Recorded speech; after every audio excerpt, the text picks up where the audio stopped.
जय श्रीराम जय जय श्रीरामाचा जयघोष करीत गांधी चौकातून निघालेल्या शोभायात्रेने चंद्रपूर शहर श्री राममय झाले होते।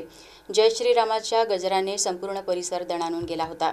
समाधीवाडातील काळाराम मंदिरातून निघालेल्या शोभायात्रेचा जटपुरा गेट मार्गे काळाराम मंदिरात समारोप करण्यात आला।